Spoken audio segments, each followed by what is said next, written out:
Pakistan stock exchange میں کاروباری ہفتے کے تیسرے روز بدھ کو مارکیٹ میں تیزی کا رجحان دیکھا جا رہا ہے۔ P S x 100 index 52 points کے اضافے کے ساتھ 41,101 پوائنٹس کی سطح پر ٹریڈ کر رہا ہے۔ آج صبح سے ہی مارکیٹ میں تیزی دیکھی جا رہی ہے۔ صبح سے اب تک مجموعی طور پر 260 کمپنیوں کے حصص کے بھاؤ کا کاروبار ہوا، جس میں سے 136 کمپنیوں کے حصص کے بھاؤ میں اضافہ، 107 کمپنیوں کے حصص کے بھاؤ میں کمی، جبکہ 16 کمپنیوں کے حصص کے بھاؤ میں کوئی رد و بدل واقع نہیں ہوا۔ مارکیٹ ماہرین کا کہنا ہے کہ مارکیٹ میں اتار چڑھاؤ کا سلسلہ آئندہ بھی جاری رہے گا۔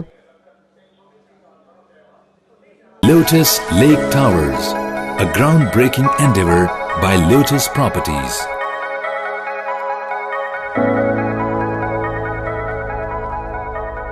پاکستان میں پہلی مرتبہ حالات حاضرہ کے مختصر مگر جامع پروگرامز، خبروں، تبصروں کے علاوہ دیگر سماجی، تجارتی، ثقافتی، تفریحی، معلوماتی، مذہبی، تعلیمی، صحت اور بچوں کے پروگرامز صرف TNN TV پر۔